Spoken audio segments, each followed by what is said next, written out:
Tonight, we're stepping into 1935 with a true double bill of movie magic, Top Hat and A Night at the Opera.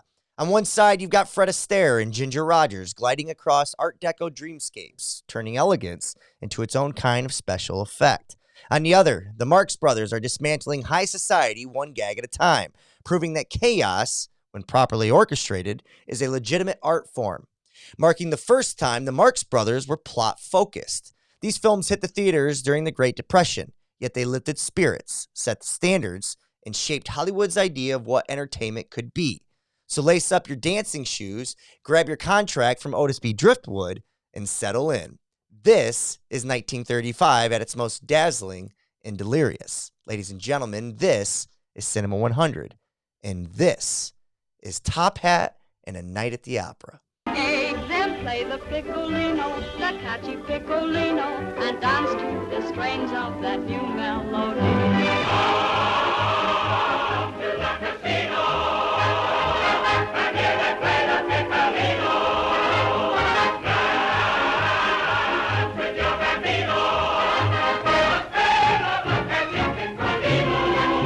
I've been sitting right here since 7 o'clock. Yes, with your back to me. When I invite a woman to dinner, I expect her to look at my face. That's the price she has to pay. You check, sir. $9.40? This is an outrage. If I were you, I wouldn't pay it.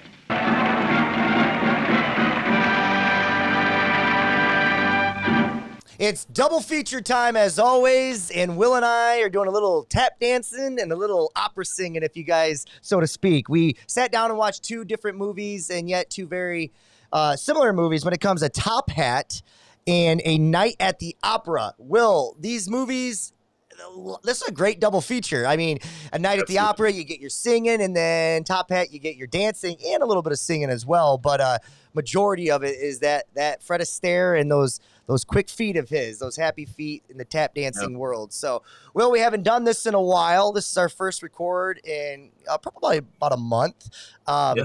But so welcome back, buddy. But let's dive into these two films if we can.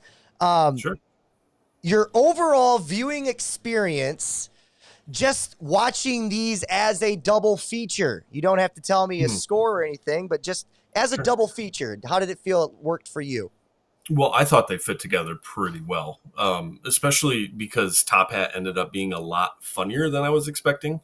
So the writing quality kind of had similarities, and obviously the kind of plots of the movies were similar in that they were, had the music and the singing and everything. I thought they fit together really well as a double feature. Yeah, I did too. It wasn't until I was, obviously about 20, 30 minutes into the Night at the Opera where I was like, man, this couldn't have been a better double feature choice. So kudos to you, because I believe that you were the one that kind of organized the double features for this particular year. So kudos to you, my friend. Couple things I want to know. I want to give my impression here of Fred Astaire and Ginger Rogers, who we have not seen yet on our journey. We discovered them this year. They made their debut on Cinema 100 this year. Their first movie together was in 1934. And then Mark Sandrich, the director of Top Hat, is kind of the guy responsible for putting these two together. And he directed, I believe, 5 of the 10 films that they go on to make. So when Ginger Rogers and Fred Astaire show up on your screen, Will, does it do anything to you? Or like, do you feel like you're watching history and you're a part of something? Like, does the project hit you of what we're trying to achieve? Does it hit you at that moment? Or does Fred Astaire and Ginger Rogers not big enough names and have enough clout for you to get into your feelings a little bit? No, absolutely not. This movie, I was astounded how drawn I was to it. I was, kind of thinking like, hey, this is part of the project. Like, it's going to be good, but I'm probably going to have my qualms with it. And honestly, I don't have more than one bone to pick on this film. I thought their chemistry on screen was incredible. They have their dancing numbers, especially the first two, are just like out of this world, magnetic. And I'm sure we'll get into it a little bit more, but I found myself not taking notes during this film because of how good it was. I was just so drawn to it.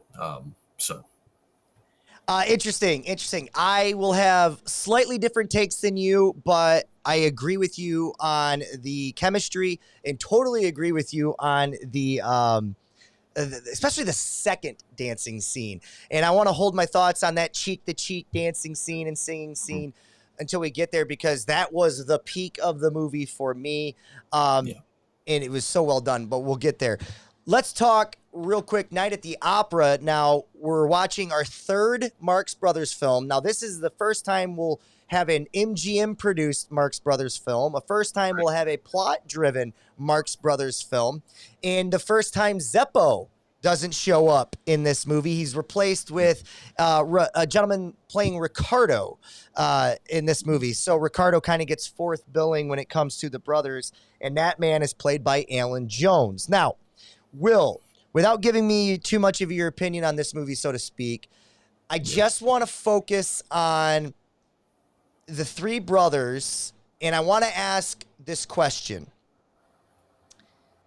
Did you feel like the MGM decision to go plot, okay, did it feel like the Marx Brothers maybe got neutered a little bit? Yes, but my question back is that a good thing? Hold that thought. We'll get there. Let's talk Okay. Top Hat. Movie Top Hat, release date August 29th, 1935. Tagline reads, an American dancer comes to Britain and falls for a model whom he initially annoyed, but she mistakes him for his goofy producer. Directed by Mark Sandrich, distributed by RKO Pictures, runtime of 1 hour and 41 minutes, starring the Fred Astaire as Jerry Travers and Ginger Rogers as Dale Tremont. Edward Everett Horton, who we know very well on this movie or this journey. It's our third time, Will, watching him.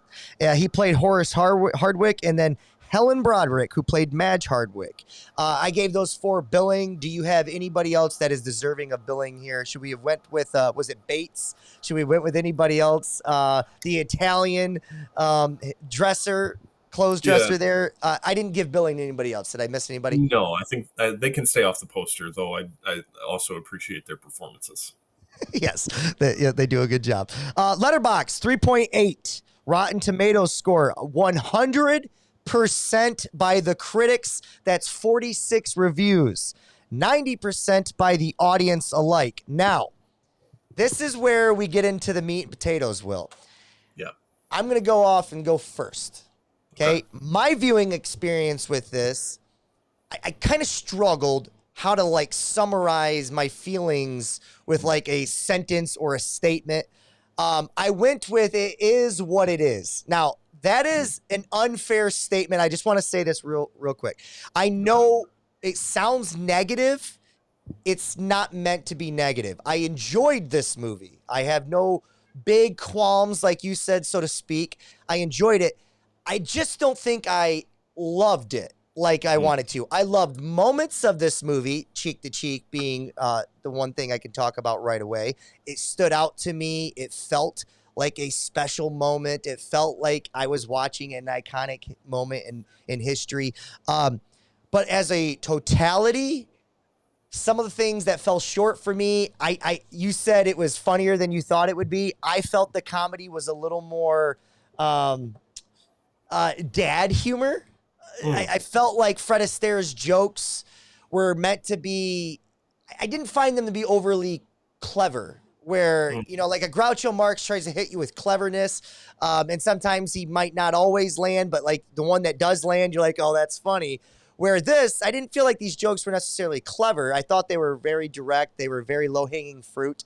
But he took them, and it's supposed to be an innocent, fun watch, and I took it for that. And I definitely, the moment Ginger Rogers and him get on screen together, that's when the movie starts catapulting for me. So that's kind of my statement, Will. It is what it is. What about you? My fill in the blank word is brilliant. Oh my God. Okay, great. I get where you're coming from. The humor is not necessarily like, it's not like laugh out loud funny. I guess I meant So I do think the writing is clever though, because the writing is always pointing towards something. Uh, when Fred Astaire is delivering the lines, he's delivering it like a normal person would, which is where my humor usually kind of scores, right? Which is kind of the contrast with a Night at the Opera, where I laughed out loud several times while I was watching that film because of how clever the writing is.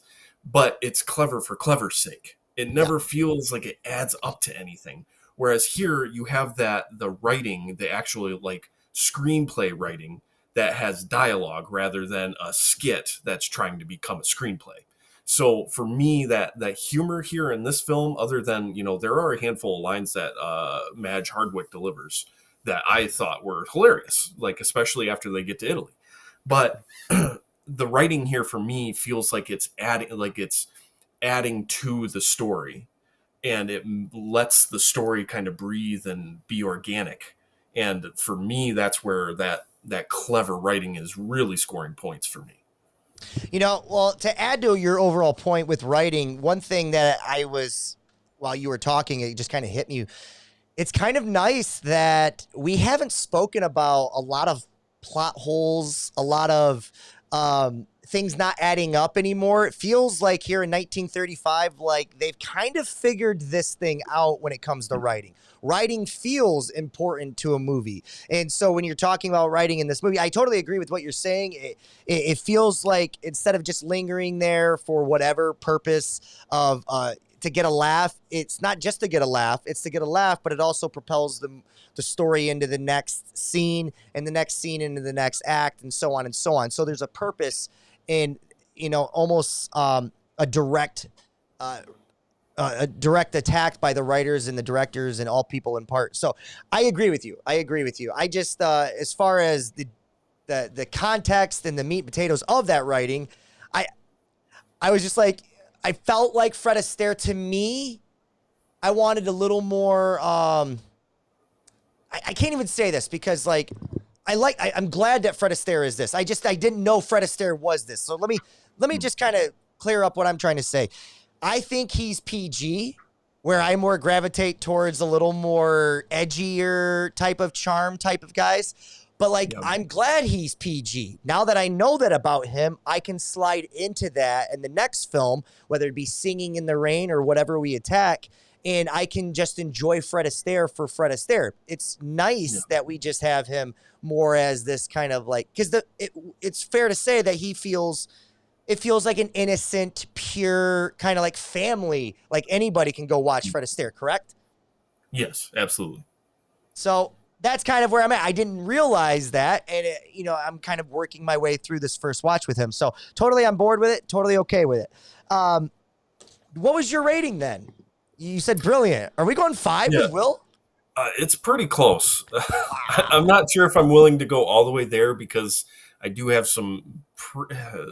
I don't love the wedding. That kind of fell flat for me a little bit, and kind of felt like that. Rom-coms, they always almost always go one step too far. That's what the wedding kind of felt like to me here. So I don't know if I can give it a 5, but it's pretty close. So Will's somewhere between a 4.5 and a 5. I think I'm somewhere between a 3.5 and a 4. I probably will when it comes down to it, because here's the thing. The cheek-to-cheek scene I loved. I love the set of Venice. I love the look of it. I love the whole feel. I'm probably going to go 4. That's probably where I'll land with this movie. But I haven't put it in the good old letterbox yet. Let's move on. Modern day recast, Will. So with that being said, I got to tell you, I just went with Emma Stone and Ryan Gosling in La La Land 2. Because it feels like when we get to the part of where what movies did this make you think of, it made me think of La La Land. How about you? No, that's accurate. There's an earnestness here and a genuine, both characters are very genuine about who they are. And that's also the case in La La Land. So it's hard not to make those comparisons. Who did you have for modern day recast? I went with Miles Teller. I feel like he would have some good qualities here. I know he's got a little bit of dancing background, He was almost in La La Land, for instance, with Emma Stone. And then I something about Ginger Rogers reminded me of Amy Lou Wood. Okay. Like, have you watched White Lotus, the most recent season? I saw like the first 4 episodes. Which Okay. one is she? She's the love interest of Walter Goggins. Kind of been all over the news. Oh, Like, yes. yeah. With the teeth, So, right? well, yes, but her performance in that show, there's a genuine nature to her acting, like something that draws you in that Ginger Rogers clearly has. So that was my choice. No, I like that. As a matter of fact, this is the first time the White Lotus was the first time I've seen that particular actor. And I really enjoyed her in that. I just know that she was getting some comments on her teeth, and she just like Steve Buscemi, she's like, it's makes me who I am. And I love that about her. I just, unfortunately, I don't know any other way to distinct her from anybody else on the thing there. So, okay. I've got one more for Madge, Kate McKinnon. Oh, interesting. I'm glad you said Kate McKinnon. Hold that, put a pin in her. We'll come back to her in the second movie. All right. Edward Everett Horton, Will. This is the third time we've seen this man in a movie, and I have to particularly tell you, he's my favorite part of this movie, outside of the chemistry between Fred Astaire and Ginger Rogers, where I do think Ginger Rogers is a tad bit better and slightly making that thing work a little bit better maybe than the other one. But I love Everett Horton in this movie. I think this is the most I've enjoyed him in a film. He felt very natural in that role. Him and Madge's dynamic is very funny. I love the characters that they were portraying to be, but I love, like, instead of Horton like kissing the feet of Fred Astaire the whole time, like he is kind of not necessarily annoyed with him, but he's just kind of like letting him do his own thing. And we feel that, like, it's okay that we feel like there's this like undertone of annoyance there, but it's not really. So I thought this was a great performance by him. And I thought his best to date. What do you think, Will? Yeah, absolutely. Did you know that Porky Pig is based off this character? Porky Pig's based off whose character? Horace Hardwick. I'm joking. Okay. He's got I was gonna say his like stumbling through sentences and kind of backtracking, and it just was very, very, very funny. And I immediately thought of Porky Pig. Dude, I like that poll because his facial reactions, like he does. That's something I think the best work he's done is that he'll do this thing where he'll hear what is being said to him, hasn't quite processed yet. He'll start the next sentence and then he stops and he looks back at the character. He's probably one of the better ones that I've seen so far in this journey when it comes to facial reaction acting. So I just wanted to give him a shout out. Any of the other actors in this, or even if you wanted to dive into Fred Astaire or Ginger Rogers more, when it comes to the cast, what did you like and what stood out to you?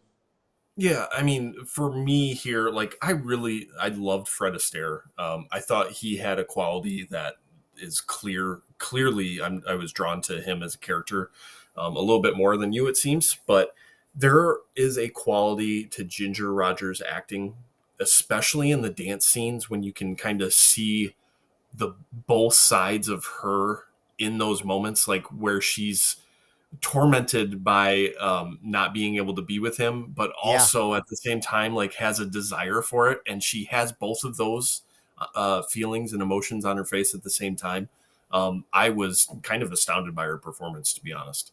Dude, I totally agree, and I think because of how great she was, it made me maybe have a little more questions about Fred Astaire. You're right. I did not love Fred Astaire. I liked him. I've seen Singing in the Rain, and I loved Fred Astaire and Singing in the Rain.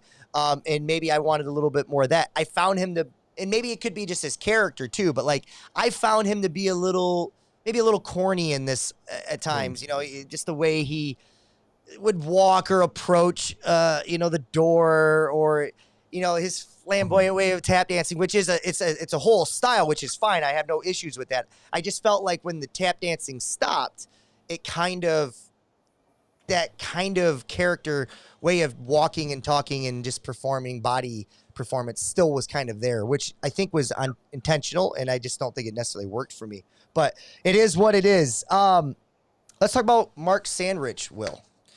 All right. Sandrich, not Sandwich. One interesting thing about Mark Sandrich's career is that he wasn't originally aiming to be a director at all. He started out as an engineer. His technical background actually helped him break into Hollywood as a camera technician, and eventually he became a director by working his way up through short films and low-budget features.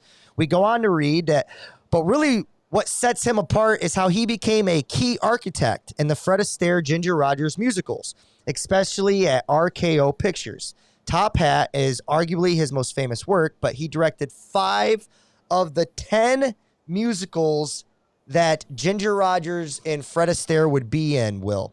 And that's saying something because that means he knew what he was doing. Sandrich had a gift for blending elegant storytelling with dazzling musical sequences. Tragically, his career was cut short when he died suddenly in 1945 at just 44 years of age while he was serving as the president of the Directors Guild of America and in pre-production of an Irving Berlin musical. Despite his relatively short career, Sandrich left a lasting mark on golden age of Hollywood. Another director that unfortunately was just life was cut way too short.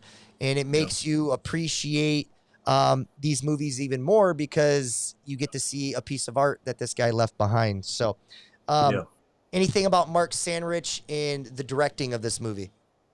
I didn't have, I just think all the pieces work really well together. I don't think any of I don't think the writing like stands out as like some of the best writing I've ever seen. And I don't think the directing does either.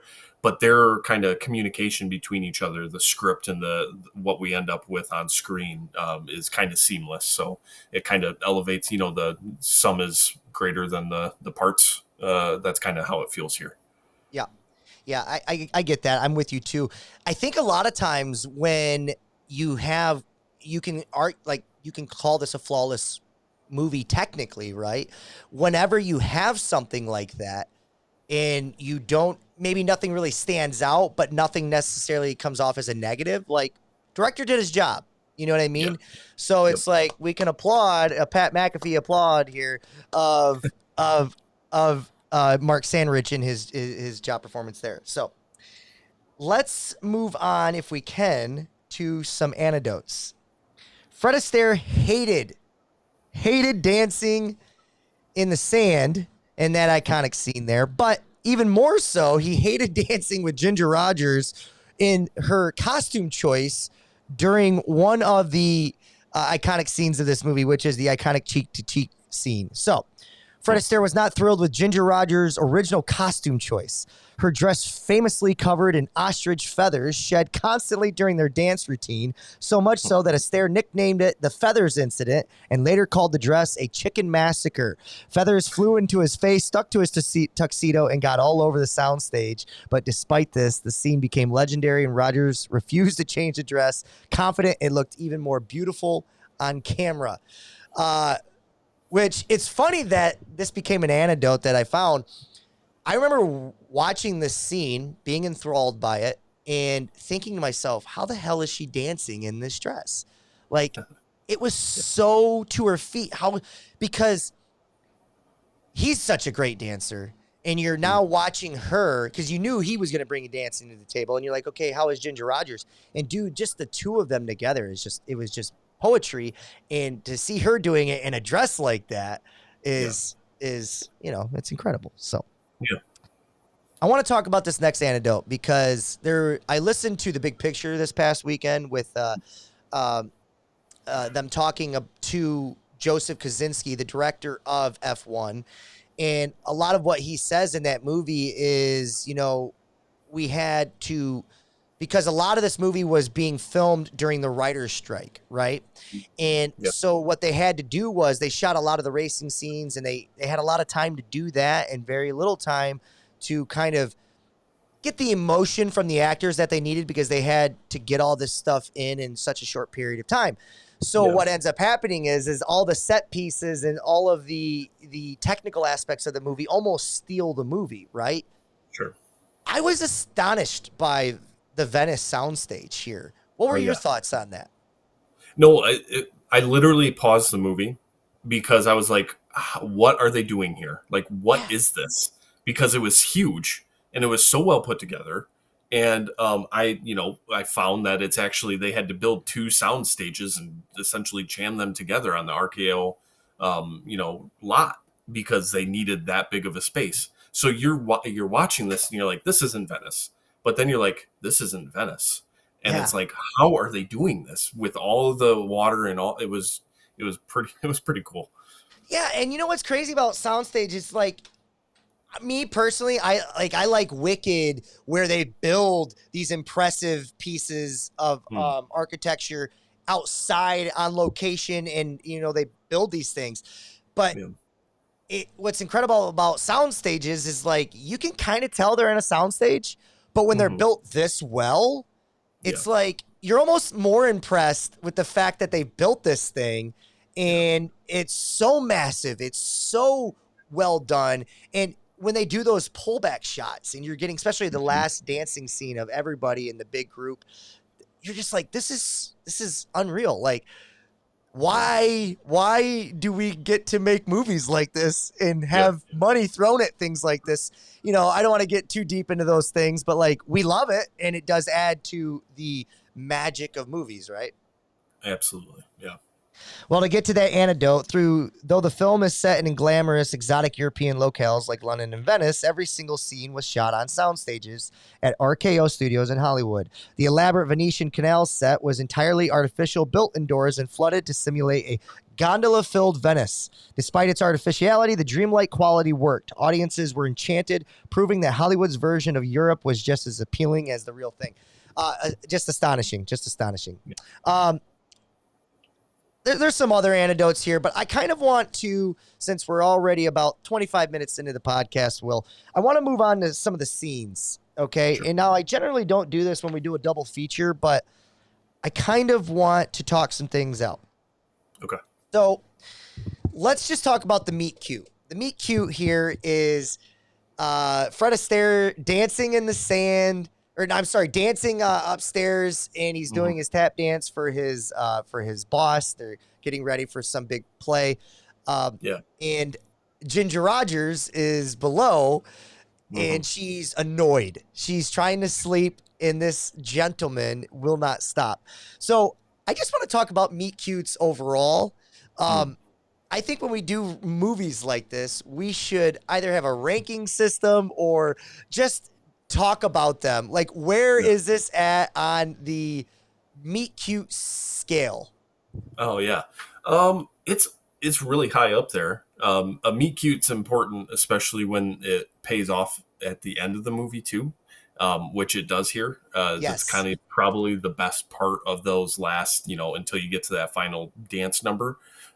It's probably the best part of the third act because you get that payoff of the meet cute. So if the meet cute, I think that's like a multiplier, right? If the meet cute counts in the end as well, like you get some bonus points for that. But I thought it was really clever to have the Sandman, right? Kind of him lulling her to sleep and putting her to bed, and her getting some enjoyment out of that. I thought it was really clever. So, it's funny. It is clever.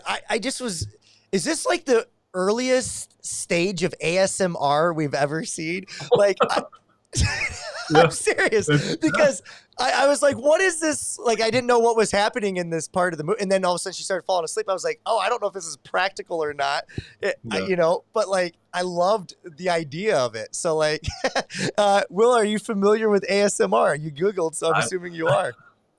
I'm familiar with it. I don't necessarily subscribe to any channels or anything like that, but well, there is some PG versions out there. TikTok is riddled with them. They're just like, people will just like talk and whisper into the microphone, and there's just these whole things. It was kind of weird at first, but now it's so a part of society that it is what it is. Sure. I just need a good time for this movie. Exactly. Mistaken identity. So let's talk plot a little bit. I thought we could mix some of these things in here. So the whole plot of this movie is Ginger Rogers immediately... No. Let me start over. she doesn't immediately fall in love with him. He's kind of the annoying chaser, right? He's chasing her constantly in this movie. Not really until we get to the horseback scene where they start dancing under the kind of gazebo in the rain, where we kind of get the first interaction of any positive realm for these two. Yeah. But we ultimately do get there. She does ultimately start falling in love with this man, and she finds out that he's married. At least she thinks he is. It ends up that she thinks he's the producer and married to Madge. I really enjoyed the story. I thought it was a I don't want to say unique, but maybe for that time it was different. Yeah. And it definitely, I thought it was executed well. Sometimes those things can be a little, okay, how are they going to pull this off? Yeah. I think slightly it got a little long in the tooth. And I think that's where the wedding comes in. And I think it's a fair critique that you had made earlier. But as far as a plot goes, I think it's good enough to drive this whole movie. It's an hour and 40 minutes, which, you know, if you take out some of the lengthy, I guess that third dance performance was a little lengthy, but like for the most part, it's hour 40, not too bad. So what did you think of the plot? Yeah, I think it works really well until it goes a little long. Right. And that's where we kind of get into how plausible is it that like one of these people have not figured out that there's some sort of confusion going on, right? Like, so it gets as plausible as it is for the first hour. It kind of starts to lose that plausibility once we get into, minute 20 of Venice. It's no longer really working for me as well as it was.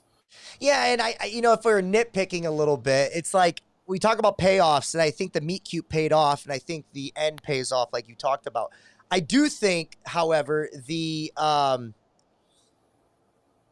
sort of the payoff for them finding out about the mistaken identity, it was a little like, wow. Like, it was a little just, oh, that's it? Like, he just, like, you know what I mean? Like, I thought there would be, usually in these moments, and maybe they learn from this, right? Maybe this formula is still being worked on, but usually in these rom-coms, these case of mistaken identities, there's a big explosion of something where they find out that they had the wrong person, right? You know, something like an event taking place, and there's this big, like, all these forces are coming together for the first time, and there's a back and forth between all four characters. That didn't really happen here. It was just kind of like, oh, I need to go talk to her. I can't believe that's what she thought this whole time. So is that a fair critique? Yeah, absolutely. And then, of course, the convenience of Bates also have been impersonating the priest or the whoever put on the wedding for him. That was a little one step too far. Yeah, I was almost okay with it, because at that point I was like, okay, let's just wrap this up. Not in a bad way, but like, let's just get to the ending of this movie. We know where it's going now. They're happy. They're not married. I didn't need another 5-10 minutes of them trying to like figure out how they were going to become not married. So this was the Hays Code note, right? Like, we can't actually have them be married and get divorced. Dude, good call. Good call. Okay, let's talk about the cheek to cheek. I want to know, just real quick, did the cheek-to-cheek moment impact you as much as it impacted me? Yeah, absolutely. Okay. So now, my next question is this. I had not done any prior reading or knowledge on this movie as far as what scenes are iconic, okay? Yeah. Do you tend to, when you're watching these older movies, or even new movies, right? But like, I'm going to ask the question, and then I kind of want to ask something that comes with it.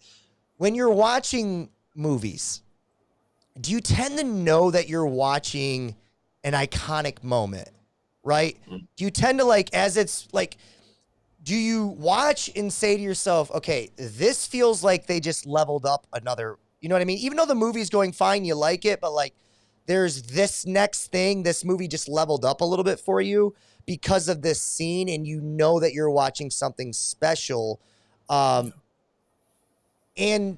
if you do, what is that within us that can identify that? I really just think you lose your sense of self there for a minute. Like you're totally taken out of yourself when you come up against these moments. One of my absolute favorite moments is when we saw Interstellar in IMAX, and that scene after Matt Damon fucks everything up and Yeah. blows the ship up, and Matthew McConaughey goes in and he takes that ship back. There, you forget what you're doing. You forget you're a person watching a film, and you're literally taking part in the film like you're there. I don't know if there's a word for that. I don't know if there's like a, an actual like science behind this. But what I do know is that when these moments come up, it's you are no longer thinking about the movie. It's just happening. And then when it's over, you kind of come back into reality. It's almost like you fade back in, and it's like, oh man, that was a great scene. So there's some sort of transcendence that happens there. The connection with the moment, the connection with the people who are acting in those scenes, the writers, everything that came together to make that moment. I think you kind of transcend, and then you can kind of come back and say, oh yeah, that was definitely a special moment. Transcend is, I think, the word. Um, is it fair? Without telling me what scene, if it happened, was there something like that in Night at the Opera that transcended the movie for you as well? Because for me, there was. Hmm. The only time I thought, wow, they have leveled up. I don't know if I actually hit a moment of transcendence was in that final scene Okay. when Harpo, when Harpo was kind of getting chased around, and there was a scene where he goes up the backdrop, and I don't know if they filmed that in reverse or if he was like on Yeah. some sort of slow, but there was like a moment of like, holy shit, what are they doing here? That really kind of clicked for me. I was like, okay, like this movie's working pretty good for me. Okay. But yeah, That was not the scene, and I'm kind of glad. So then it bears whether yeah, or not there was a transcendent scene there. There was for me, but we'll talk about it.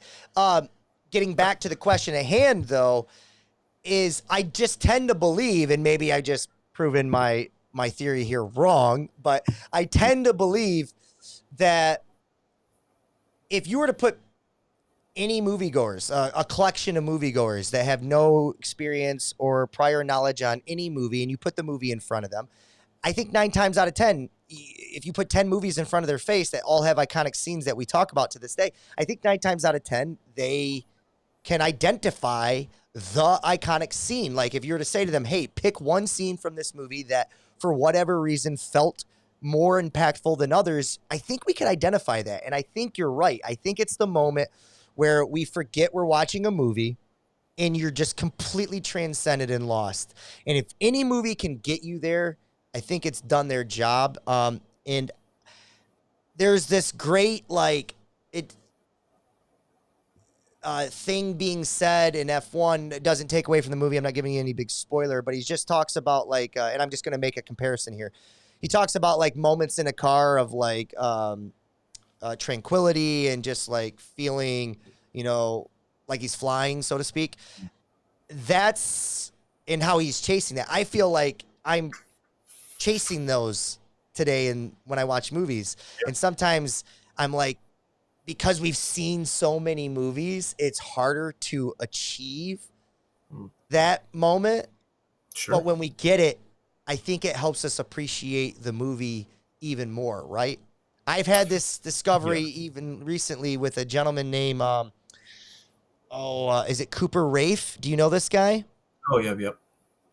I am obsessed with him right now. I watched a movie called Cha Cha Real Smooth, and it was like everything for me. And I'm watching everything he's doing right now. So just final thoughts on that whole conversation, Will. Yeah, I mean, it's interesting how you kind of mentioned like those moments feel fewer and far between. I do think there's something about the quality of the movie today that doesn't allow for those moments to kind of transcend, because I think movies are more often than not made for the algorithm. And that's fine, because it allows the other movies to kind of also ride along on the coattails of a Minecraft and Super Mario Brothers, and it all goes together. So don't want to complain too much. But I also wonder, like, if we have seen we've seen all of those transcendent moments from a lot of the movies from our time, and what we need to do is kind of go back a little bit if we're looking for those moments, because I just wonder if we've kind of exhausted a little bit of our time frames, transcendent moments. It could be. I think that's so much of why I like this Cooper Raiff gentleman, because he hit me so hard. I was like, oh my gosh, this guy feels so authentically honest. Like all the things you would say in awkward moments, he just found a way to just kind of have his thumb right on it, his fingers right on the pulse of it. I'm like, man, that is so what I would say if I wasn't a filtered person, right? And it just felt like he hit everything right. So if you guys haven't seen Cha Cha Real Smooth, definitely check it out. It's not a perfect movie by any means, but it's perfect for me. I gave it a 5, and I'm kind of on a Cooper Raiff renaissance. Anyways, let's talk cheek-to-cheek dance scene. At what point did you realize, like, what did it do for you? Why this particular? Because this was, in my opinion, the best of the 3 that they did together. Yeah. Was it Fred Astaire singing to her? Was it Ginger's kind of reaction to him? It was almost deadpan, but like it wasn't, right? Yeah. Like there was never a moment where she was like overjoyfully smiling. Right. She's, like you said, working through it, and yet we're picking up on all of it. Yeah. No, I think it is a combination of all things, but the thing that stood out for me in all of those scenes was Ginger Rogers, because when she's able to have both of those emotions on her face, it's incredible that someone can do that. But then her transition through the film too, from being in that first song almost kind of all standoffish, to the second song where she has that kind of torment back and forth feeling, to the third song where she's overjoyed with finally, being with the not Mr. Hardwick. So her ability to kind of transform in those, or transform as a person through the film and play it out on her face is, that's what does it for me here. Yeah. And what's, I don't know if it's a sad thing or not. I think it's going to be one of those things where we might not get to watch, or maybe we will, because we're in the Code Haze right now era. Maybe we will get to watch more musicals over the next decade. Maybe we will see more Ginger Rogers along the way, because it sounds like that is where kind of her lane and where she stayed for a while. I would love to see her in something that's not a musical, and how, she does in that world, and see if she kind of can elevate those movies and scripts as well. So just something to keep an eye on. Will, that's kind of my rundown for Top Hat. We'll come back to it, but like, as far as anything, plot, director, casting, anything you want to talk about before we move on to A Night at the Opera? No, I think we covered just about everything I was thinking. All right. Well, then let's get to our double feature. Second movie is A Night at the Opera. Release date, November 15th, 1935. Tagline reads, a sly business manager and the wacky friends of 2 opera singers in Italy help them achieve success in America while humiliating their stuffy and snobbish enemies. Directed by Sam Wood. Distributed by MGM. This is important. This is the first Marx Brothers film with MGM. Runtime, hour 31 minutes, starring, I've got a lot here, Groucho Marx, who played Otis B. Driftwood, Harpo Marx, who played Tommaso, Chico Marx, who played Florello, Alan Jones, who played Ricardo Baroni, Margaret Dumont, who played Miss Claypool. You remember her, Will, from the last Marx Brothers film that we watched. And then Kitty Carlisle, who played Rosa Castaldi. Now, Will, are you familiar with the famous personality that is Kitty Carlisle? I'm gonna be honest and say no. I don't. So I know Kitty Carlisle. I was like blown away that we were watching a movie that had Kitty Carlisle, and I'll tell you why. I've only seen Kitty Carlisle in like her 60s and older, and here's why. Okay. She is a huge personality on To Tell the Truth in Match Game from the 60s, 70s, and 80s. And I know this because my grandmother watches the Game Show Network quite a bit, and she is one of the frequent. I'm like, wow, that's Kitty Carlisle. And then I seen this movie, and I'm like, wow, this beautiful woman, this unbelievable opera singer, like, she was such a great singer. I was like, that's Kitty Carlisle. Now, Will, she was in the movie Catch Me If You Can in 2002 as playing Kitty Carlisle. When they were doing To Tell the Truth in the beginning of the movie there. So just a fun little anecdote about Kitty Carlisle to kind of put it all together for you, who she is. I thought maybe you might know, but apparently only the Game Show Network appears in my household. Used to when there was cable, but don't have that anymore. Fair enough. Letterboxd gives this movie 3.9, so slightly a tick better than Top Hat. However, Rotten Tomatoes rating from the critics is 97%, and the critics or the audience alike gives it a 90%, so still strong compared to the predecessor in this double feature. Will, for you specifically, just your viewing experience with this movie, and then after you give that, let me know, comparing and contrasting it to Top Hat, which one did you watch first or second? Okay. Well, I watched this first. So I watched both of them the same day, back to back. Night at the Opera came first. And I kind of, what I wrote down for my fill in the blank word here was execution. Because they seems to be a lid on the bucket that is the Marx Brothers. Whereas before it was just kind of like spilling out all over the place. Here we've got it contained. And I think that it just works a lot better when there's some focus kind of wrapped around this product. So I thought the execution here was brilliant. Do you have a fill in the blank or a statement, anything of that nature? Yeah, so just the word execution. Execution? Okay, I'm sorry, I missed that. So I went with slow burn. Okay. So slow burn, good. I could not help. Sometimes we have discussions on here, and we just, full disclosure, we drafted this movie. I kind of pushed for it a little bit, not because I'm a hardcore, diehard Marx Brothers lover, but I wanted to make sure that we were giving them kind of a full scope dissection and being fair to them. And we drafted this movie because it was the first movie that was going to have a plot behind it. And you're right. There's kind of a cap. There's more of a direction, and it's more focused. And I, for one, thought that was going to they were going to be beneficiaries of those things. I must say, I think they were.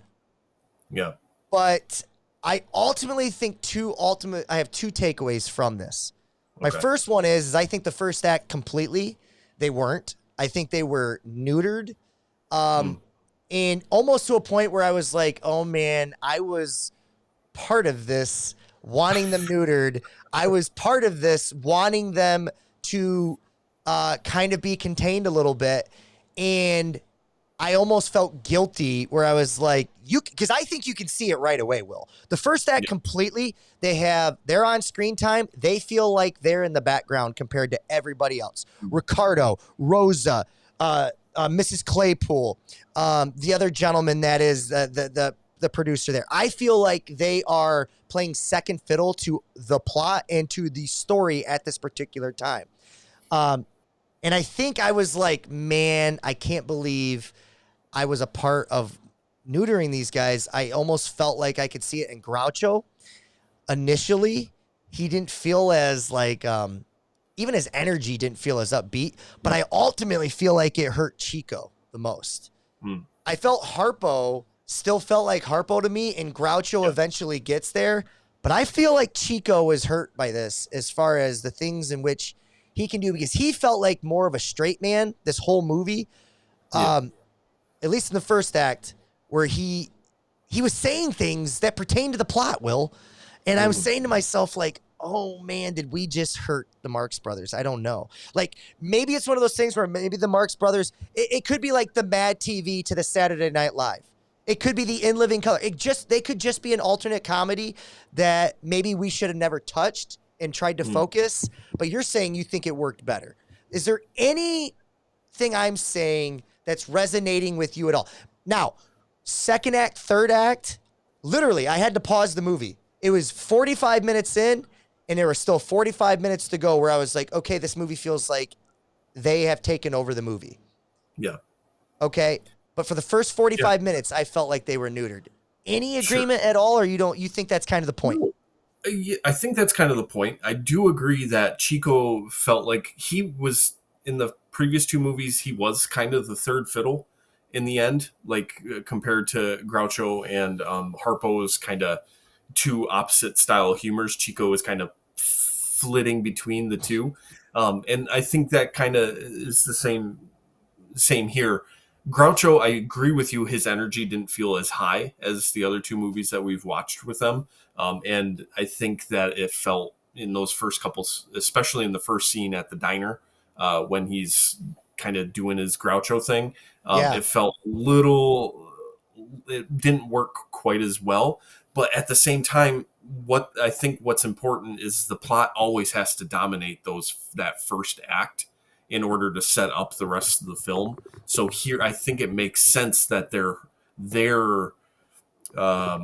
style is kind of dimmed a little bit, or maybe neutered's probably the right word, but so that they can fly the rest of the film, because we got to set up the stakes in order to understand like what's really going on here if we're going to have any sort of plot at all. So let me ask you this question this way then. Okay. We've watched 3 movies. As far as a movie goes, is this the best movie you've watched of the 3? For sure. Okay. We've watched 3 movies. Is this the funniest you've seen Groucho Marx? I think Animal Crackers was probably the best comedy we've seen from Groucho. Totally agree. I totally agree. Is this the funniest you've seen Chico? And I don't mean to do this to you, but like you get where I'm going with it, right? Sure. I feel like the 3 of them, if they are less funny in a Marx Brothers film, then we did them a disservice.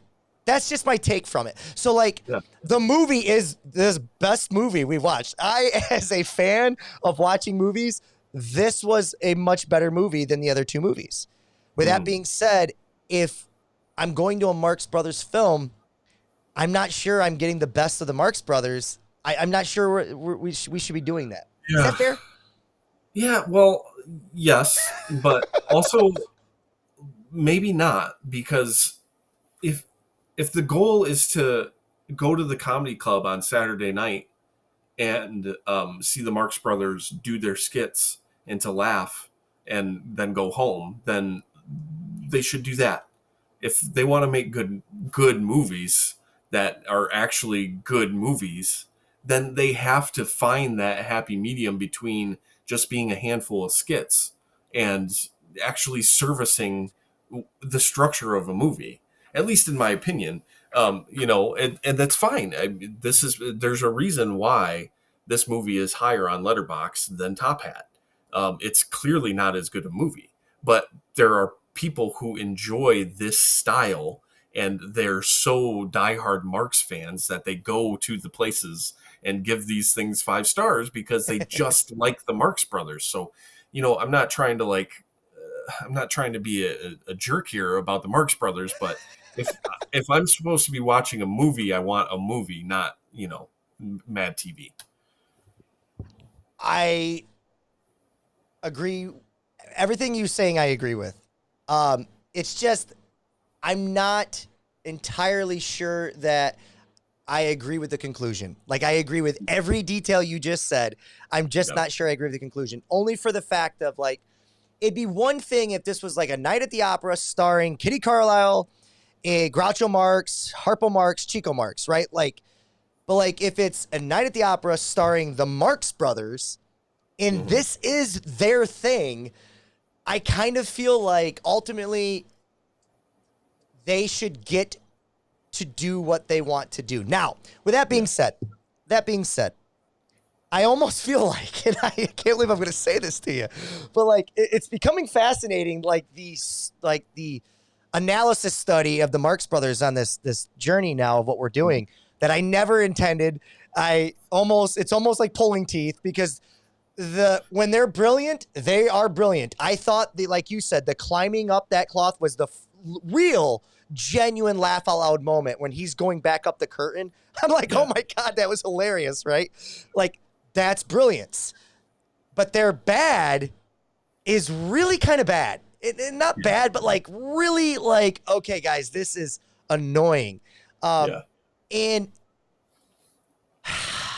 I just feel like I'm going to sit here and tell you, Will, I just wonder if down the road, few years, I'll give it a couple of years, Will, if maybe we shouldn't circle back around one more time just to see if they found their footing with plots and to see how we ultimately end up feeling about Groucho Marx, Harpo, and Chico, to see if they kind of found their groove with movies with plots, because it sounds like MGM made them do this going forward and they ultimately came around to it. So I know I see the resistance in your kind of your smile there for a second, but like, that's kind of where I'm at. I feel like I can see myself in 38, 39, 40 fighting for another Marx Brothers. Not because I love the Marx Brothers, not because I hate the Marx Brothers, just because I want to be fair to the Marx Brothers.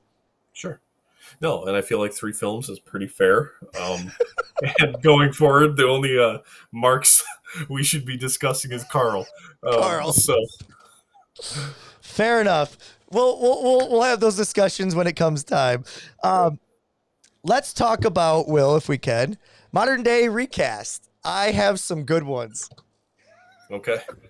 We'll go for it, because I don't have anything for you here. Well, let me tell you why these are good ones, and they're not necessarily good ones. They wouldn't make you think of the Marx Brothers. But I think I've been on record of saying this, and maybe I haven't, but like these, I went with 3 women, okay? Oh.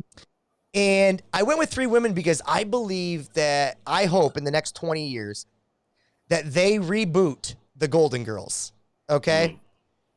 I've got 4 names for you, but only 3 can be in this movie. So I think Kate McKinnon, Amy Poehler, Tina Fey, and Kirsten Wiig should all be the Golden Girls reboot. I think when they're older, they'll be perfect together, right?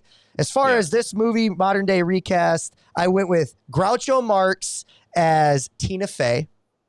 I went with Kristen Wiig as Harpo Marx, the one that does the physical acting. And I went with Amy Poehler as Chico. Now, you could slide in Kate McKinnon for the Kristen Wiig position and put her in as Harpo Marx. I'm fine with either. What do you think of those 3? And what do you think of my Golden Girls idea?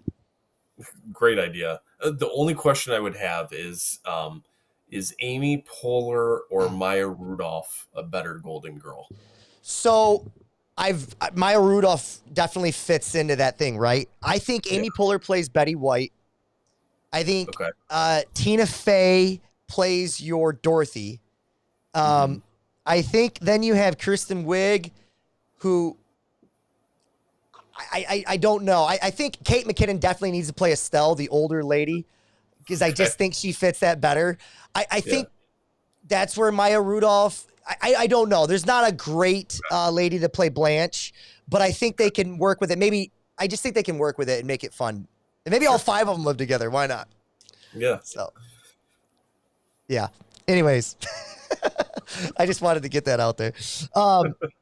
Let's talk about director Sam Wood, if we can, Will. One interesting thing about Sam Wood's career is that he was a master of versatility, able to direct screwball comedies, patriotic war films, and prestige dramas with equal skill. While he's known for directing the Marx Brothers in A Night in Opera, he also directed Goodbye, Mr. Chips, that comes here 4 years later, The Pride of the Yankees, and For Whom the Bell Tolls. All Oscar-nominated films with Chips and Bell Tolls both earning Best Picture nods.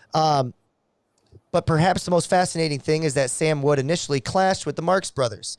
During a night at the opera, known for his strict methodical approach, Wood was frustrated by their improvisational chaos. However, producer Irving Thalberg helped bridge the gap, balancing Wood's discipline with a Marxist free-willing energy, and the result was a tighter, more story-driven Marx Brothers film that was a critical and commercial triumph. Sam Wood had a lot to do with the cap, the harnessing, and the focus. So just any comments on Sam Wood or the direction of this film? We've talked a little bit about it and just how it directly impacted the Marx Brothers. So Yeah. The only thing I can think of here where the director really comes to mind is some of the scene setting. In particular, like I'm thinking of the scene when they're departing, and initially we think Barone and Rosa are going to be separated for a very long time. And then I'm thinking of like the scene on the boat when they keep getting more and more people coming into the room, being able to kind of set that scene up works really well. So, I think he does a pretty good job of the scene setting here. I think that kind of stood out. I use the term icon or iconic. Apparently the stateroom scene is the most iconic scene from this movie, which is the one you were just talking about. How many people can they fit in one room? It is not the one I was alluding to. I'll get to that a little bit later. But just because you'd mentioned it, I thought it was a good place to put it. Yeah, I think in order for that stateroom scene to work, I think you need to have direction and whatnot. Again, I think it went a little long in the tooth, right? I think as a lot of their bits do, and I think where I find their brilliance is when they cut it right where they need to. And I think that might just be they either love the fact that it's going long in the tooth and they think that's funny, which we see a lot of examples of this. Family Guy does it quite a bit. Kevin Smith does it sometimes. Just a lot of things like this. Yep. I think we've discussed it enough where like the humor ends and then it kind of comes back around. But when you repeat that formula 3 or 4 times in the same movie, I think it loses it. And I think that's where they're failing to understand. And let me give you an example. For example, they kind of do this with the contract talks early on. Yep. Where they're ripping the thing. It's like, oh, it was really funny the first time. Yeah. Still kind of funny the second. I'm still on board the third. But I'm like, I'm seeing how far down this thing they're going to go. And it just kept going. And it's like, okay, if that's the only one, fine. But then you repeat it in the stateroom scene and you repeat it again towards the end. I just think they're not understanding that it's too many times with the same punch, right? Yeah. No, I 100% agree. And, even those first 2 times, like with the ripping up of the contract, by the time they get down to the end, it's actually kind of funny again because all they have left is this tiny little bit. And what does Chico say? Why is my contract shorter than yours? That's pretty funny. And then again, kind of when you get into that scene on the boat and it's kind of getting a little bit long. And then at some point, Groucho says, he says, you're going to have to find room on the ceiling. It's the only place left. And like, there's still humor to be found when they're kind of dragging it on. But I think your overall point remains, if they do it one too many times, you can start to feel it. Like they're overutilizing that tool in the tool bag. Yeah, it just feels like we are sitting in the kind of the brainstorming room with them, right? Like they're throwing every possible joke out at the screen that they can possibly think of. And when we hear the clever one, we're like, oh, that's funny. But like where I'm at with the Marx Brothers, majority of the time is I'm watching and I'm going, oh, that's funny. I'm literally verbally saying, oh, that's funny, but I'm not laughing. And if I'm not laughing, is it really funny? It is, but it's like, it's just not to the same degree. It's a spectrum, right? Where, however, when Chico or Harpo starts climbing up that curtain, I never saw that coming. That was literally funny, right? Anyways, let's move on.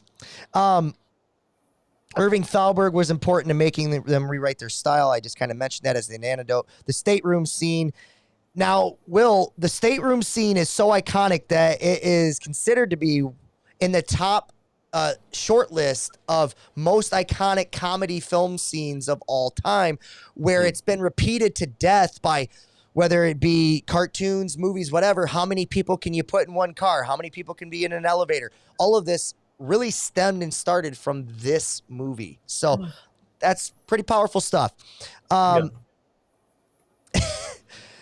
Let's just talk about the contract scene since it was here. Yep. The contract scene took over a week to perfect. The fast-paced sanity clause scene between Groucho and Chico, where they tear apart a contract one clause at a time, was worked and reworked endlessly. Chico delivers the legendary punchline, "You can't fool me, there ain't no sanity clause." And that's funny. Though it seems effortless, it took more than a week to get the timing and delivery just right so that they could take it in one take. Last thing to know, I've already mentioned it, but Zeppo was out and they replaced him with Alan Jones. Now, here's what I want to do. Again, not normally done in the double feature, but what I want to do is just kind of, I want to bring up a couple like scenes. Yeah. And you tell me if it worked, didn't work. And if maybe it's just beating a dead horse, maybe all these scenes sort of work and sort of not work. Is that fair? Yeah. I think for the most part. Okay. So we had the iconic, famous stateroom scene. Overall, did that work for you or not? It worked. Me too. The contract scene, does that work for you or does it not? Yes, the payoff matters there. So yes. Okay. Totally agree. Now, the scene where the cop, all right, before the cop gets there, the four of them are having breakfast. Okay. And this is where Harpo is putting stuff on his face. He's powdering his face. Does this scene work for you? Harpo's my least favorite. So if they overutilize Harpo, it's not working for me. I kind of go back and forth with Harpo and Chico. I can understand why. That scene does not work for me at all. The scene where the cop comes in and they are moving the beds, doing the thing over and over and over again. It's funny. It ultimately works. But like, again, this is what I meant by this is the scene the third time that they come back around to how long can they do this same type of thing? Does it work for you? No. I'm with you. Okay. Can you guess my favorite scene in the whole movie? Honestly, my guess would have been the departing scene when they're singing to each other. So I guess if that's not it, then I can't guess it. The departing scene where they're singing to that's a great scene. I do like that scene. Gotcha. No, it's not. My favorite scene is like when we get these moments of like humanity. If you remember when we watched, I'm not sure it was Animal Crackers. It might have been Animal Crackers. What was the second? Duck Soup. I think it was Duck Soup, where Harpo's playing the harp. Yep. I love that moment in that movie because it was like it was just it was a showcase of just his skill set, right? Now, my favorite scene in this movie is when all the kids are gathered around the piano with Chico. Yeah. And Chico is just showcasing his talent, but like his flair and the way he's playing the piano and the song choice that he plays with the piano and like how he's playing with the kids and he like hurts his hands and now he's got to like, he's just, it's relatable. It's just super relatable. And it's the most honest part of the movie for me.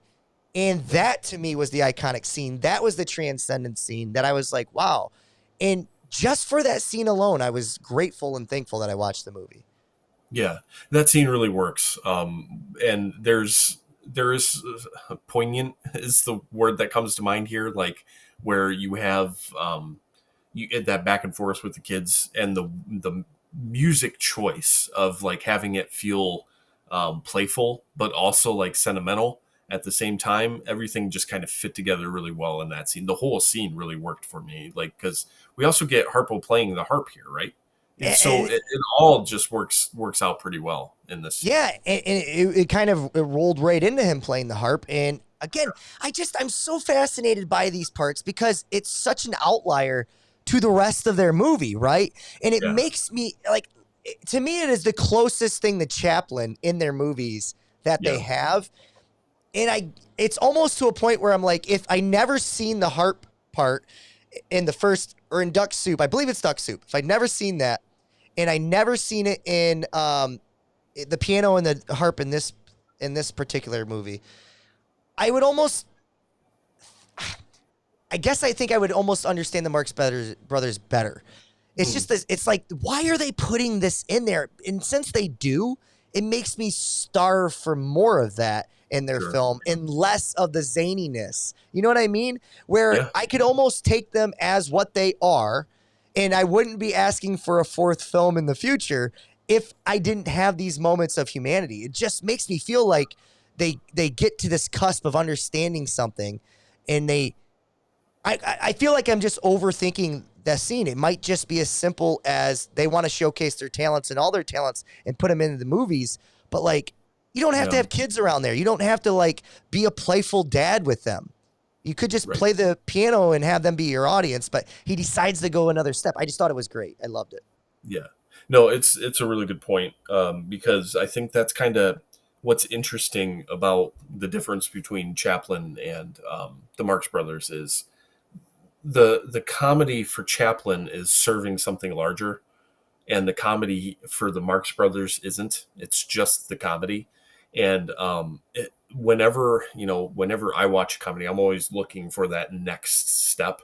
Like, what is this actually saying? Like, is there something? What's behind the comedy too matters. So, like when you're looking or watching a comedian like George Carlin, for instance, there's anger there, right? Yeah. And the comedy serves his anger, and comedy go together to serve like him trying to make points politically. 100%. Yeah. And for the Marx Brothers, it just feels like the comedy is servicing laughter, and that's it.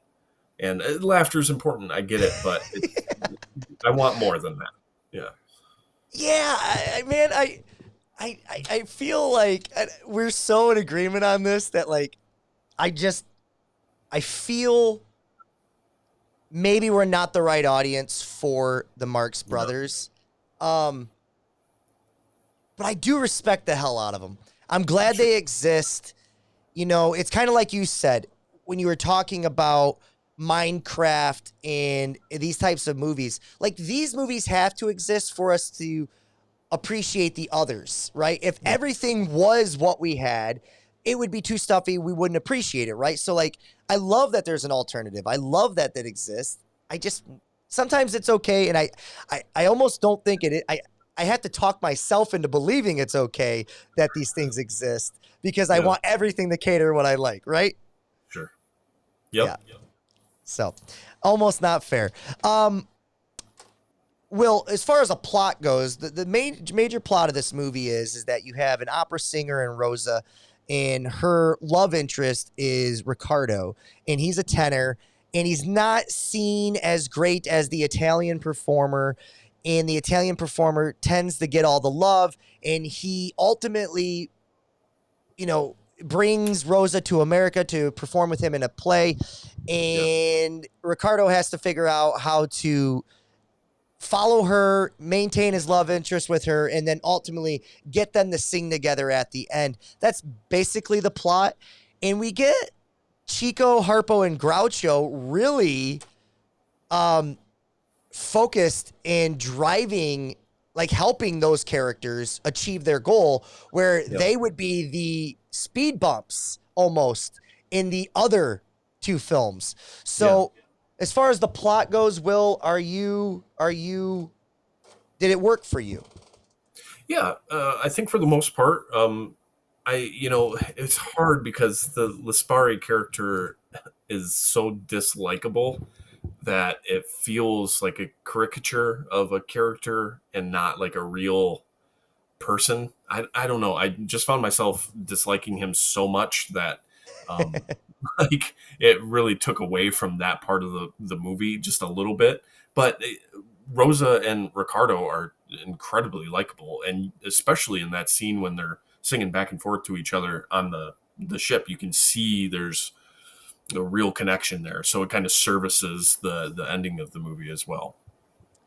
For sure. And it's funny you say that. It's also interesting that in this double feature that these quote unquote villains are both Yeah. Italian guys. Sure. Yeah. One's a dressmaker, the other one is just the opera singer. So I just thought that was fascinating too, our take on Italians at the time. So, anything else from A Night at the Opera before we move on to just compare and contrast and nominations? What'd you rate this? I don't think we talked about that. So I'm right there. I'm also between a 3 and a 5 and a 4. I think Top Hat is better. Yeah. I think I'm going to give Top Hat a 4, but I also think that this movie, I'm probably going to ultimately land on 3.5 with this movie. Okay. Yeah, that's What about about you? where I'm at. Yeah, right around there. Yeah. But I will say, I think of every movie we've watched this year, I don't want to undersell how much I loved that piano scene with the kids. Like I really, really loved that scene. So it made me respect the Marx Brothers a little more. So, okay, Will, we both agreed that Top Hat is probably a better movie. You definitely know it's a better movie. I slightly give it a better the nod. Yep. If you had to go see another movie, would you take the ensemble of the Marx Brothers or would you go with Ginger Rogers and Fred Astaire? I'm asking questions that are obvious, but let's just have the fun. Yeah. Top Hat for sure. Okay, we're going with Ginger Rogers and Fred Astaire there. Is anything get the nod? You know, the other thing too, just a quick criticism, Groucho, who I think ultimately carries the Marx Brothers films mostly, like he feels like the main one. I do think he was hurt the most by this. And I also think that the writing, you know, his jokes, his one-liners, like that's his thing. They weren't up to par or up to speed like the other two movies were. Is that also fair? Yeah, no, I think you're right there that he's probably hurt the most. Because the thing that I think this film does is help Harpo. Like the moments that drove me nuts in the first couple movies, but especially Duck Soup, of him like just being so unreasonable as a person. I'm thinking specifically of that poor hot dog and popcorn vendor. So I think it actually helps Harpo more than it hurts Groucho, but it does bring Groucho's performance kind of down a little bit. Yeah. The Tuscaloosa line will forever stick with me. The Tusca are a little looser.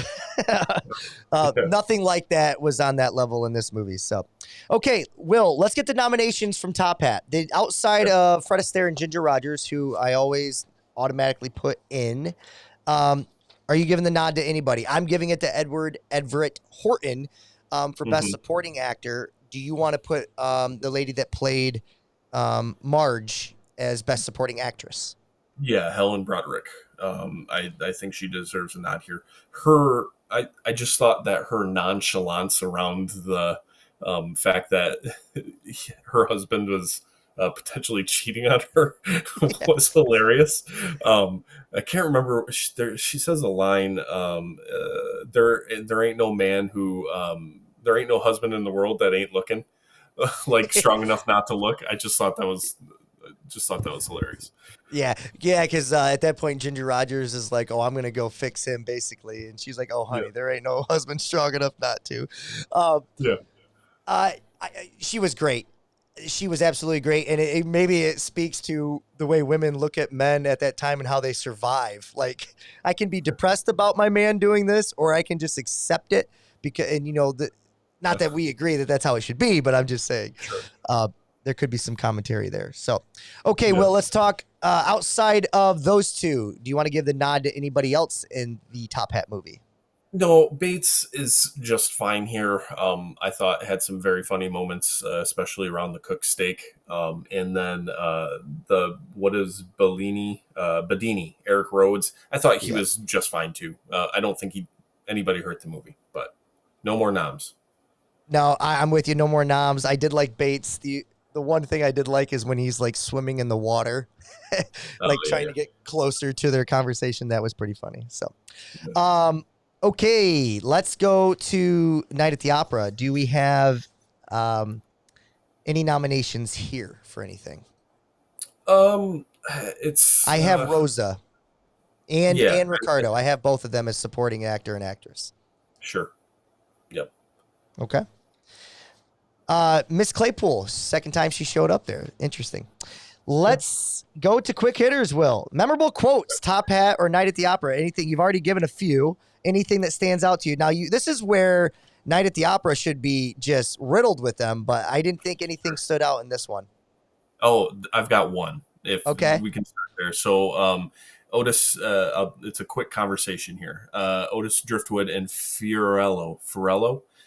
You didn't happen to see my suit in there, did you? Yeah, it was taking up too much room, so we sold it. Did you get anything for it? $1.40. That's my suit, all right. That was really good. Yeah, that's pretty funny. Pretty hard at that one. And then Top Hat, Fred Astaire's character says, "If I had forgot myself with that girl, I'd remember it."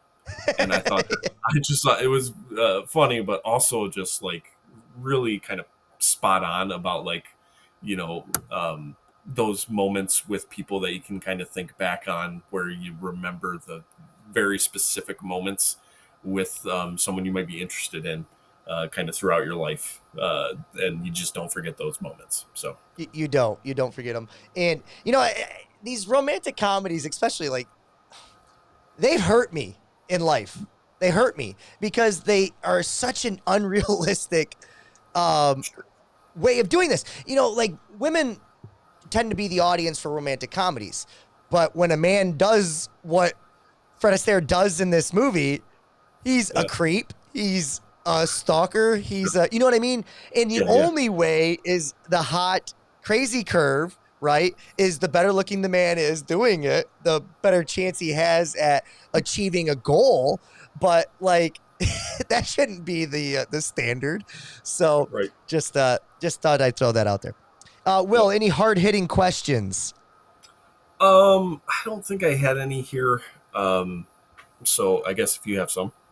I have none. Doppelgangers, I had one, and I forgot to write it down, and I can't even remember what movie it is. So I'll have to text you that one off screen. But yeah, there was one that I thought was pretty good. So no, I know it is. My doppelgangers, I believe Harpo Marx looks like Mel Brooks. I really do. Oh, okay. Yep, I see it. You see the face a little bit? Yeah. And kind of looks like Alf, the 80s sitcom, early 90s sitcom guy. So just throwing that out there. Fair enough. I can't prove this to you because I forgot to snap a picture, but everyone go look at Bates in a side-by-side picture with Tom Hollander, who is an actor. He's older now. He's probably in his 50s or 60s, but just make sure you do a side-by-side with those two characters. It's actually kind of creepy how much they look like. Okay, really? Yeah. Okay. Yep. I will do that. Will, is this a rewatch? So let's take Top Hat first. Is this a rewatch, a scene study, or forget it? It's a rewatch for me.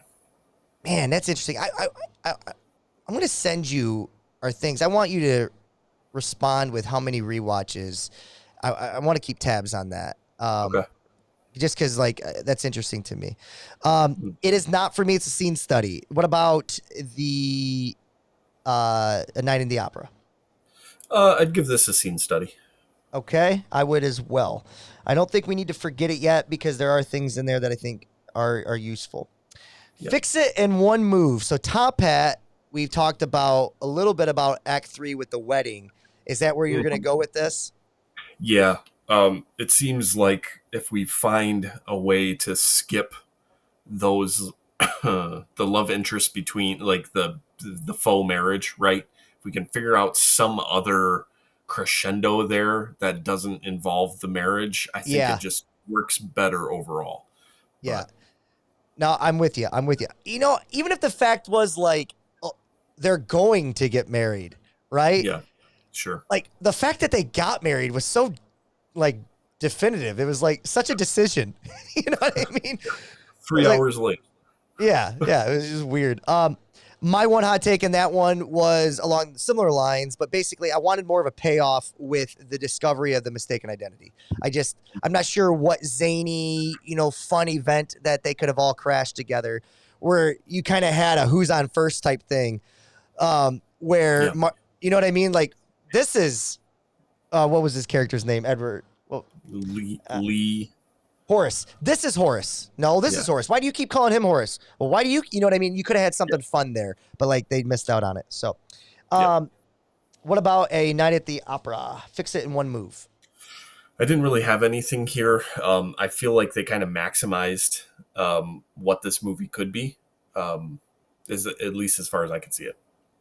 The only thing I have is you need to figure out a way in the first act to make this feel like it's a Marx Brothers film for me, and still make it plot driven. I just, in order for me to feel okay about them not being neutered, I need to get more from them in this. I ultimately think the movie works, and I ultimately feel like it's a Marx Brothers film by the time we get to the end. But like, I need to feel this in the first 10 minutes. So, Gotcha. Last thing, we talked about two more things. What other movies did it remind you of? I said La La Land. Do you have anything for Top Hat? I guess it could be any romantic musical ever, but. Yeah, I mean, La La Land is the first thing that jumps to mind. It's hard to, mostly because I don't have a ton of experience with musicals, and that's kind of the one that jumps to mind. So, the Legend Demon Barber that doesn't or whatever. Not yet. No, I haven't made it that far. Okay, my fault. What about Night at the Opera? Anything there? They're so unique in their approach to movies. I just don't have a lot. And I think we've talked about them and who kind of emulates them today, or at least in the 20th century, later part. And we've already kind of discovered and named those names. So, one hot take, Will. One hot take. Give me one hot take from either movie or both. Well, it's kind of, I've got one for each. This will be our last Marx Brothers movie. We'll see, I guess, pending any arguments coming up on draft episodes soon. That is a hot take. Yeah. So in Top Hat, this might be hotter. We just watched the best Astaire Rogers film. Ooh, I have a little more knowledge than you, so I'm gonna say we haven't. But dude, that's so funny. It's so funny sometimes how we view things. My hot take is Fred Astaire is the worst part of the movie. Now, not that he's bad. I just really enjoyed everybody in the movie, and I think he might be the worst of the ensemble. So interesting. Again, don't hate Fred Astaire. Like, I did not like Gary Cooper. I liked Fred Astaire. Now I think, knowing who he is a little bit better, I can accept him for who he is going forward. So, that's it. Will, what do we have on the tabs, man, coming up? What other movies do we have for the year 1935? Yeah, so we've got another double feature coming up, and we're got to practice our pirates and get our eye patches out because we're watching. Oh, man. So the first one is Captain Blood, directed by Michael Curtis of Noah fame, starring Errol Flynn and Olivia de Havilland. Dr. Peter Blood, unjustly convicted of treason and exiled from England, becomes a notorious pirate. This was nominated for 5 Oscars, so clearly was respected by the Academy at that time. So interested to see a second film from Michael Curtis, see if he's grown at all. And then we have Mutiny on the Bounty. This is starring Charles Lawton and Clark Gable and directed by Frank Lloyd. Tagline here is Fletcher Christian successfully leads a revolt against the ruthless Captain Bligh on the HMS Bounty. However, Bligh returns 1 year later, hell-bent on revenge. So this did win Best Picture in 1936. Yep. So and it was also the top-grossing film. So I wonder how many times that's happened. Be interesting to kind of do a little research on that. But yeah, excited to see some pirates. We'll see how tight their tights are and go from there. Man, if we were going from dancing and singing to the deep sea, baby, I'm excited for it. And yeah, we're gonna see the best picture of this, which I don't think we've seen the best picture in a couple of years. So I'm excited for that as well. And yeah, so Will, 1935. We are in the middle of it, and the rest of you guys, you know where to find us. Hit us up. Do what you need to do. We officially have 32 followers on Spotify. So there's 32 people out there that give a damn about 1930s movies, and we appreciate each and every one of you. So, all right, we'll talk to you later, and keep watching movies. All right, we'll see you.